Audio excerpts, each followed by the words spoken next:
walk and talk about who you think the world's best observers are. Geologist. Okay, what do you think makes him a good observer? He goes around the world and observes rocks. Okay, so scientists are good observers? Photographers. Okay, photographers. Do we agree with that? What do you guys think? Photographers? Yeah.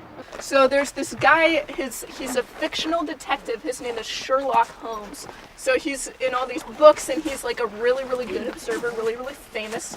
And he has a quote and it goes, "I see no more than you, but I have trained myself to notice what I see." Well, guess what? Observation, being a good observer, that's a skill you can learn. And it's not hard to learn. In fact, we're going to learn how to be better observers and how to notice things other people don't right now. You guys ready? Yeah. Okay. Everyone, pick up a leaf that looks kind of like this. Hold it up in the air when you have a leaf.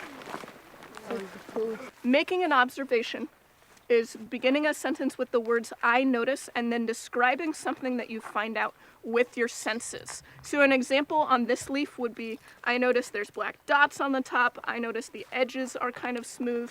What an observation is not is identifying it. If I look at it and I say, I notice it's a leaf, that's not an observation because I already knew it's a leaf. It's stuff that I find out in the moment. It's also not my opinion about the leaf. Like, I don't want to say I notice it's gross because that's how I feel about it. It's not something that the leaf actually is. When I say go, you're only going to have 1 minute to notice or observe as much about your leaf as you can.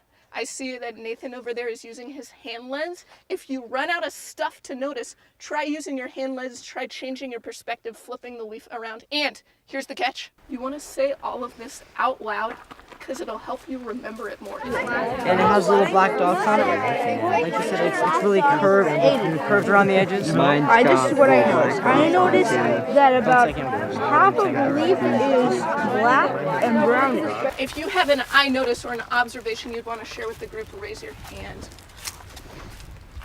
Yeah, I noticed that it's a really old leaf because it's turning brown. Okay, it's turning brown, that's your observation, and that makes you think that it's old? Yeah, okay, cool. Anyone have a different observation?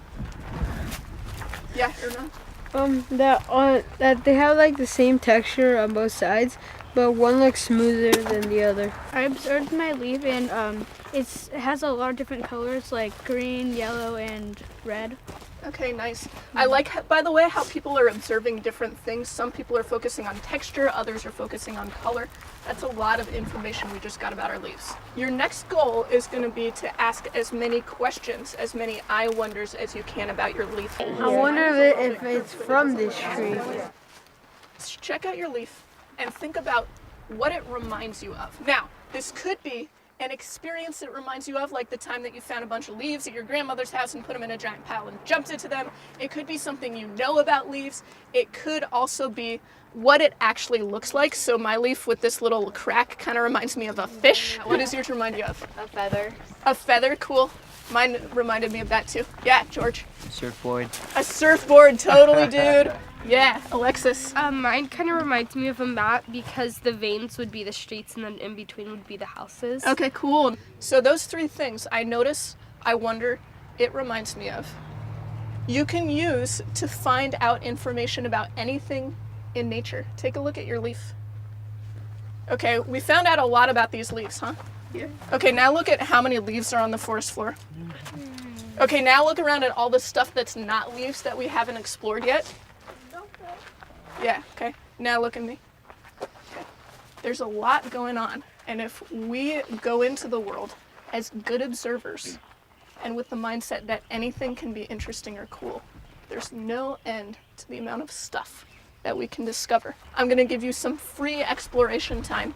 Again, just make sure that you use your hand lens as a tool. Make sure you're saying your I notices, I wonders, it reminds me of. You can be by yourself. You can be with a buddy. And you can also be in like a team of 3 or 4. Go find cool stuff. This one has like a whitish right here from something. Yeah, because of like small some white arrows stripes. and stuff. This is more rugged. It's been like on the ground and stuff. It also has more of a red texture to it. Yeah, it's been like hitting the ground more. What do you think about the leaf? Looks burnt. Yeah, it kind of does. It looks really worn out. And the back seems dirty. The back And seems it's like really crumbly. yeah. So like Oops. Oh, look at this. It's like red here in the stem, and then it gets like a black. stem, yeah. It's cool. This What does it remind you of? charcoal. It reminds me of a cow. It's like bumpy. It's like bugs. Yeah, it's like bumpy, and then this one's softer. I wonder where his family is. I wonder how high he could jump. He's really camouflaged. Yeah. You want to hold him there? Where'd he go? Oh, jeez, get him! I heard a lot of great conversations about cool stuff you guys observed, and we're gonna get to head down the trail in a minute. We're gonna do a lot more exploring like this all day. We're gonna be trying to find out as much about this forest as we can, focusing on a couple different things at different points. Right now, though, just think for a second about what it was like to go out and observe stuff. Was it fun? Was it interesting? Did anything surprise you? Talk to someone next to you about what it was like exploring.